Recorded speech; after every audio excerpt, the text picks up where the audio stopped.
No one would stand beside her until a human held her hand without fear. The touch of light salvage yard on KEF-9 buzzed with the familiar hum of electromagnetic separators as Zara watched the morning traders arrive.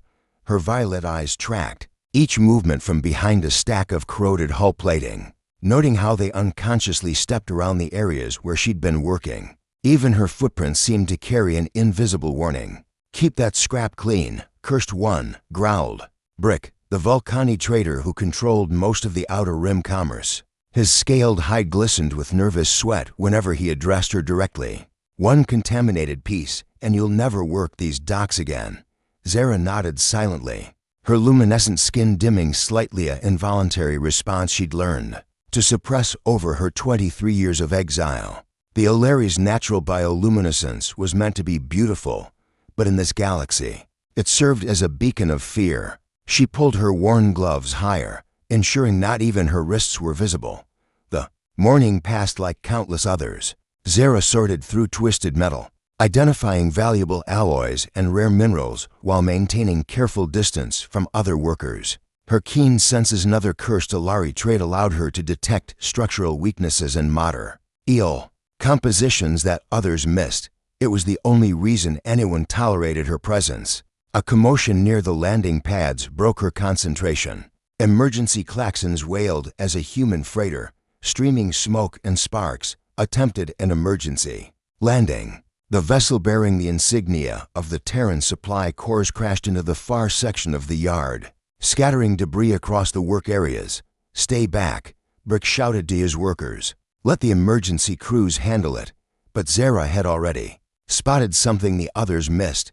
A figure was moving inside the wreckage, trapped beneath a collapsed bulkhead, while everyone else maintained their distance, waiting for proper rescue equipment. She moved closer. The human inside was tall, dark-haired, with blood trickling from a gash on his forehead.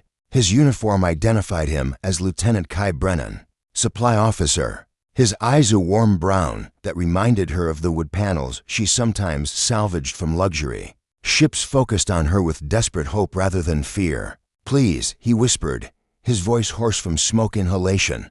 "My leg, I can't feel it." Zara hesitated. Every instinct screamed at her to maintain distance, to wait for others.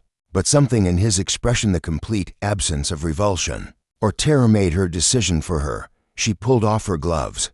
Her hands glowed with soft silver blue light as she reached toward him. She expected him to recoil, to scream warnings about the curse, to beg her to stay away. Instead, when her luminescent fingers touched his arm, he smiled. "Thank you," he said simply. The touch sent an electric thrill through Zara's entire being. Not the electric shock of her supposed curse, but something warm and alive and real. For the first time in her life, another person's skin had met hers without fear, without consequence, without the universe collapsing around them. Working quickly, she used her enhanced strength to lift the debris pinning his leg. Her glowing hands moved with practiced efficiency, checking for breaks, applying pressure to bleeding wounds. The entire time, Kai watched her face instead of her hands, as if she were the most natural thing in the world. "I'm Kai," he said as she helped him to safety. "Zara," she replied, surprised by the sound of her own voice speaking to someone without shame. "Zara," he repeated, and the way he said her name made it sound like music instead of a whisper. Behind them, the other workers had finally arrived with proper equipment, but they stopped short when they saw Zara's bare hands on human skin.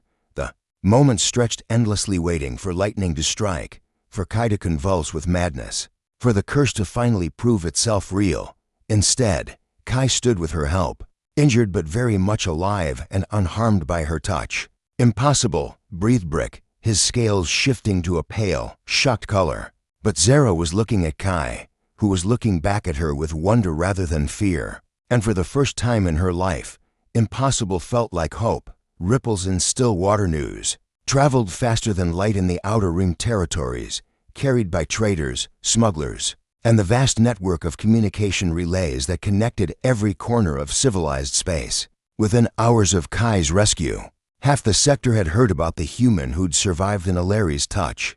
In the medical bay of KEF-9's modest facility, Dr. Naren Vora, elderly Centauri physician who'd spent 40 years treating spacers, examined Kai with unprecedented thoroughness. The doctor's hands moved with practiced precision, scanning for any trace of cellular damage, neural disruption, or the mysterious cursed sickness that supposedly followed Alari contact. Impossible, Dr. Vora muttered for the 15th time. His primary eyes focused on the bioscanner readings while his secondary pair studied Kai's face. Metabolic function normal, neural activity optimal, cellular integrity perfect. Kai sat patiently on the examination table, his leg properly splinted now, watching Zara through the transparent aluminum window that separated the treatment room from the waiting area. She sat alone, of course, her gloved hands folded in her lap, her luminescent skin dim with anxiety. Has anyone ever actually studied the supposed curse? Kai asked. I mean, scientifically? Dr. Ver's expressions cycled through surprise, consideration, and something approaching embarrassment. Well, no. The Alari were quarantined by the Galactic Council 3 centuries ago, based on historical accounts, legends, really. But the decision was made by the combined governments, and no one questioned legends, Kai repeated. We've shaped 3 centuries of policy based on legends. Through the window, he watched Zara stand abruptly as a group of Vulcani traders entered the waiting area. They didn't approach her directly, but their presence made her glow fade to almost nothing. She was trying to disappear into herself, and the sight made Kai's chest tight with anger. Doctor, I need to ask you something, and I need you to be completely honest with me. Double quotes Dr. Ver's eyes all focused on Kai. Of course, in your professional opinion, based on everything you've just observed and tested, is there any medical reason why Alari should be considered dangerous? The silence stretched between them like a held breath. Finally, Dr. Vor set down his scanner and spoke with quiet conviction. None whatsoever. If anything, their physiology suggests they're remarkably compatible with most galactic species.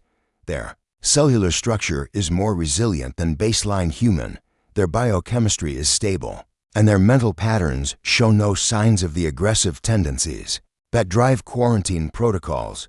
Then why fear? Dr. Vor said simply. Fear, superstition, and the dangerous momentum of unchallenged assumptions. That evening, Kai found Zara in her usual spot in the salvage yard, working by the light of her own skin while sorting through a collection of quantum processors.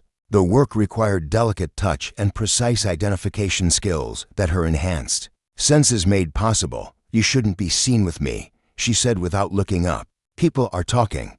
Let them talk. Kai settled beside her, careful not to disturb her work. I've been talking with Dr. Vor, with the station administrators, with anyone who'll listen. About what? About you. About the truth. He reached out and gently took one of her gloved hands. Zara, there's no curse. There never was. She pulled away, her skin flaring bright with distress. You don't understand. My people, your people were exiled based on lies, Kai said firmly. Ancient lies that no one bothered to question. Even if that's true, it doesn't matter. Zara's voice was barely above a whisper. The galaxy believes what it believes. I've lived my whole life knowing that I'm dangerous, You're not dangerous. Kai stood, pulling off his own gloves and extending his bare hands toward her. You're not cursed. You're not broken or wrong or anything except exactly what you should be. Zara stared at his outstretched hands, her own trembling inside there. Protective covering. I'm afraid. I know. But I'm not. Slowly, as if the movement might shatter reality itself, Zara pulled off her gloves. Her hands glowed like captured starlight, beautiful and alien and utterly harmless. When she placed her palms against Kai's, the silver-blue luminescence reflected in his eyes like hope made visible. They stayed like that for a long moment, two beings touching across the supposed chasm of species and superstition, proving with their joined hands that connection was possible. What happens now? Zara asked. Kai squeezed her glowing fingers gently. Now we show them, all of them. We show them that 3 centuries of fear was 3 centuries too long. The weight of ancient chains, the Galactic Council chamber on Nexus Prime had witnessed the rise and fall of empires, but rarely had it seen such heated debate over a single incident report. Representatives from dozens of worlds filled the circular amphitheater, their voices creating a cacophony of languages, concerns, and deeply entrenched beliefs. The human's survival proves nothing, thundered Ambassador Vex Korath, his serpentine form coiled behind the hegemony delegation's podium. One anomalous incident cannot overturn centuries of established policy. The Alari quarantine exists for the protection of all civilized species. But what if it's not anomalous? Countered Dr. Lydia Hassan, representing the Human Colonial Union. She stood with the confidence of someone presenting irrefutable data. Dr. Ver's medical analysis shows no trace of harmful effects from Alari contact. None. We may have condemned an entire species based on archaic superstition. In the observation gallery, Zara watched the proceedings with a growing sense of unreality. She'd never imagined herself at the center of galactic politics, never dreamed that her simple act of helping an injured human would ripple outward to the highest levels of interstellar government. Kai sat beside her, still recovering from his injuries but insistent on being present. His hand rested on hers, bare skin against luminescent flesh visible to anyone who cared to look. Several representatives had indeed looked, and their reactions ranged from curiosity to barely concealed revulsion. They're scared, Kai murmured during a recess. All of them. Scared that if they're wrong about your people, what else might they be wrong about? Below them, Ambassador Thurn of the Centauri Consortium was addressing the assembly. Even if the medical evidence suggests the Alari pose no biological threat, we must consider the social implications. 3 centuries of separation cannot be undone overnight. The psychological trauma alone, Dr. Hassan interrupted.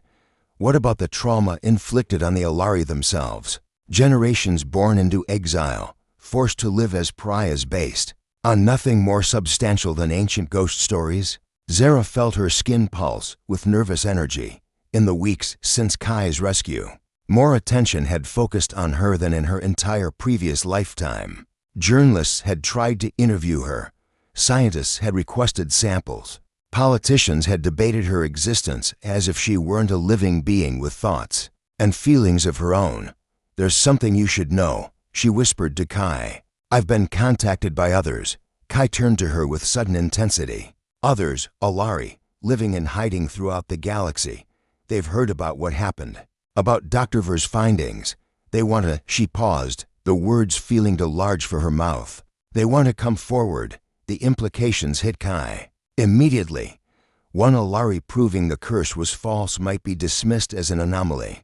But if hundreds emerged from hiding, all demonstrating their harmless nature, the political landscape would shift dramatically. How many? He asked. We don't know. Our people scattered after the exile. Some live alone, like I did. Others formed small communities in remote sectors. But the network exists, it always has.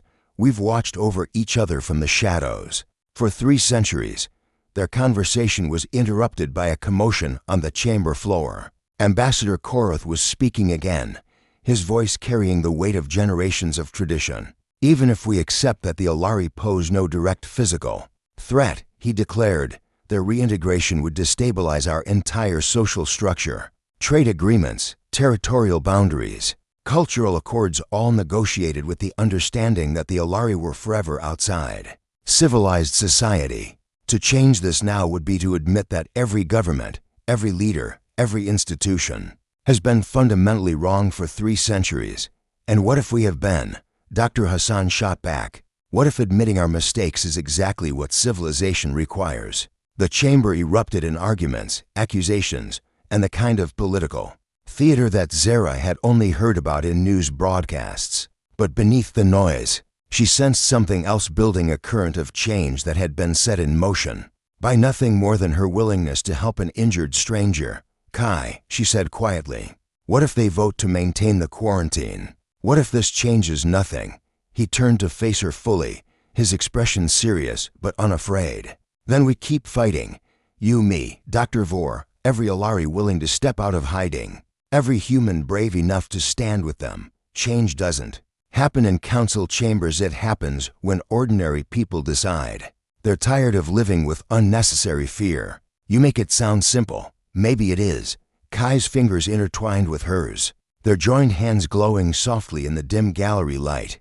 Maybe the hardest part isn't changing minds, maybe it's just convincing people to look at what's right in front of them. Below them, the debate raged on, but Zara felt something shift inside her chest. For 23 years, she'd accepted her exile as inevitable, her isolation as natural. But now, watching representatives argue over her right to exist freely in the galaxy, she realized that acceptance had been its own kind of prison.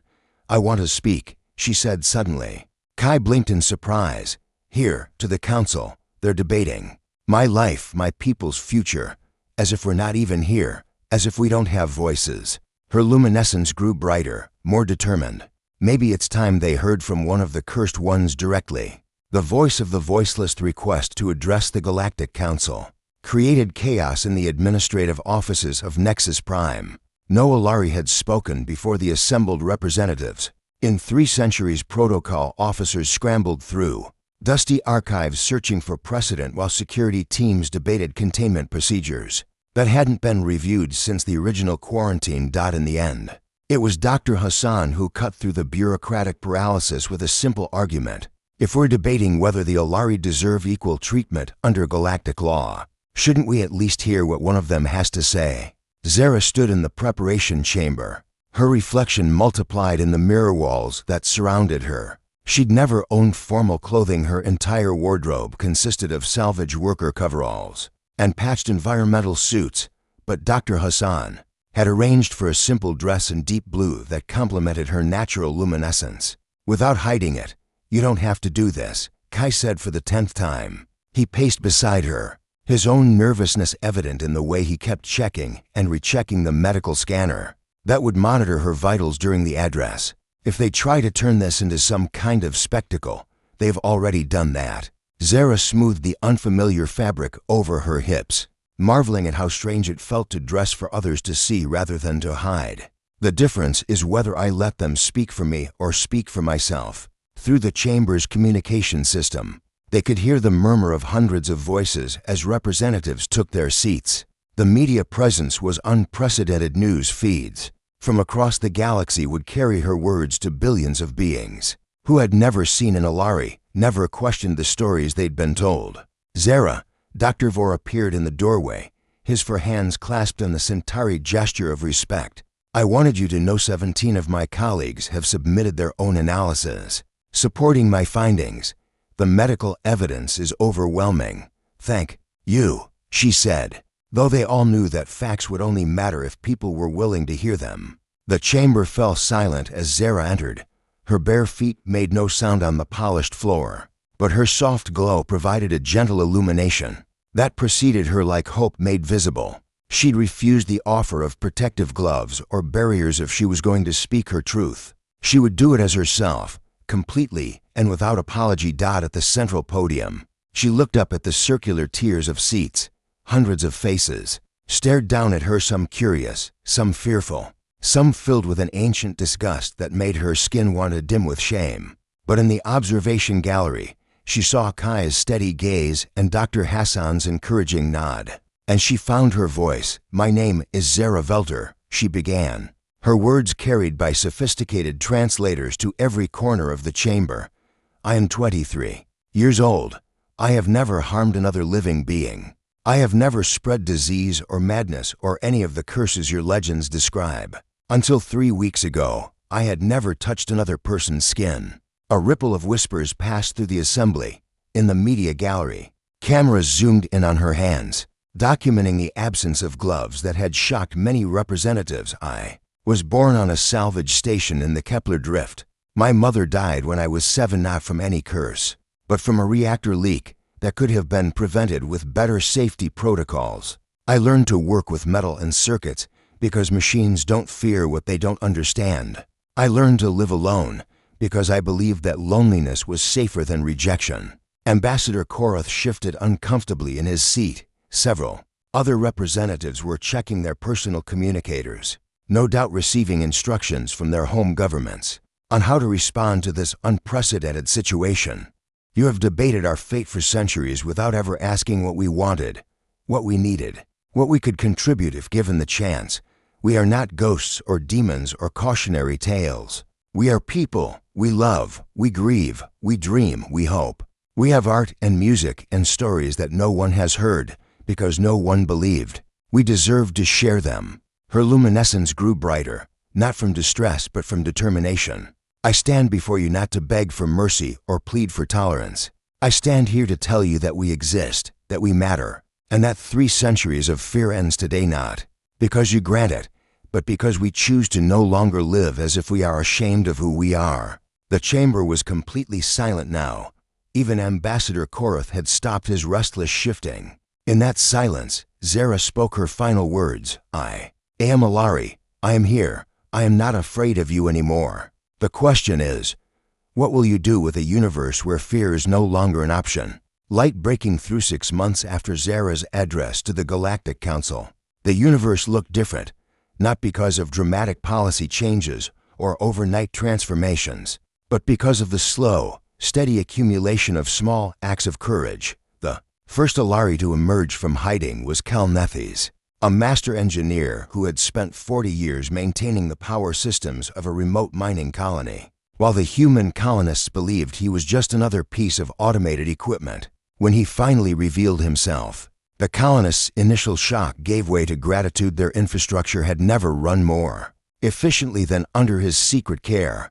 The second was Nira Voss, who had been working as a night shift medical assistant in a Centauri hospital, her luminescent skin hidden beneath layers of synthetic coverings.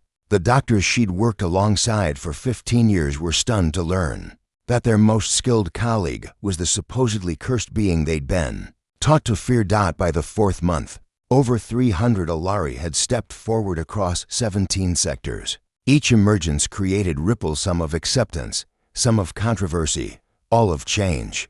Zara watched the morning news feeds from the small apartment she now shared with Kai on Nexus Prime. The commentators were discussing the latest development. The Terran Colonial Union had officially recognized Alari citizenship rights, becoming the first major government to formally repeal quarantine laws. They're calling it the Velter Effect, Kai said, reading from his tablet while attempting to make breakfast with ingredients from 6 different worlds. Their kitchen had become a laboratory of interspecies cuisine, with mixed results. Named after you. I'm not sure how I feel about having a political phenomenon named after me. Zara replied, though her skin glowed with pleased embarrassment. It makes it sound like I planned all this, didn't you? Kai set down a bowl of something that was attempting to be pancakes, but looked more like our project. The night before your council address, you told me change happens when people decide. They're tired of living with unnecessary fear. Zara tasted his cooking experiment and managed not to wince. I was terrified that night. I kept thinking about all the ways it could go wrong, all the reasons they might reject everything I said. But you did it anyway. We did it anyway. She reached across their small table and took his hand, their fingers interlacing with the easy familiarity of shared mornings and quiet moments. This was never just about me speaking to the council. It was about you being brave enough to take my hand in the first place. Through their window, they could see the morning shuttle traffic beginning to move through Nexus Prime's atmospheric lanes.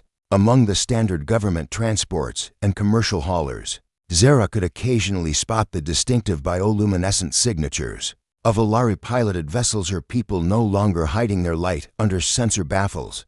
Kai's communicator chimed with an incoming message. He read it quickly, then looked up with barely contained excitement. Dr. Hassan wants to meet with us this afternoon. Something about a proposal from the Cultural Exchange Commission. What kind of proposal?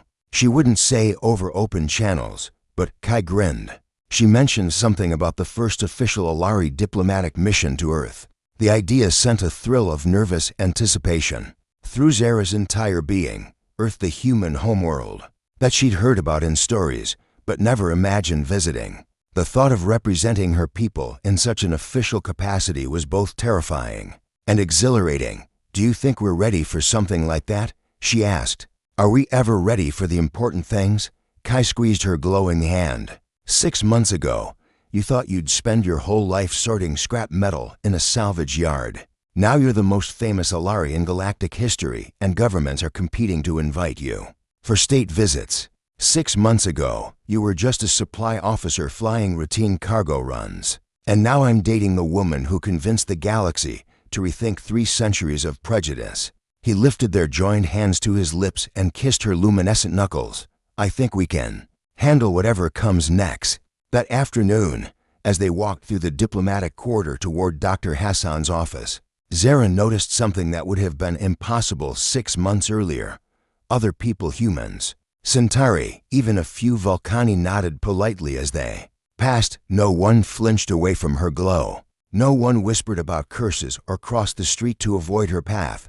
A young human child, walking with her parents, pointed at Zara with undisguised curiosity rather than fear. "Mama, why does the pretty lady glow like that?" The mother, who might have once hurried her child away from such an encounter, smiled apologetically at Zara. "She's a Lari, sweetheart. That's just how her people look. It's beautiful," the child declared with the absolute certainty that only children possess. "Yes," the mother agreed, her eyes meeting Zara's with genuine warmth. "It really is." As they continued walking, Kai bumped her shoulder gently. "See, the universe is learning." Zara looked around at the busy street, at the casual acceptance that was slowly replacing centuries of fear, at the future that was opening up like a door she'd never imagined walking through. Her hand was still in Kai's, still glowing with soft silver blue light, still proving every day that touch could heal instead of harm. "We're all learning," she said, and her words carried the quiet confidence of someone who had discovered that hope, once kindled, burns brighter than any ancient darkness. Above them, the first stars were beginning to appear in Nexus Prime's evening sky, and among them, the running lights of ships that would carry Alari crews to worlds that had waited 3 centuries to welcome them home.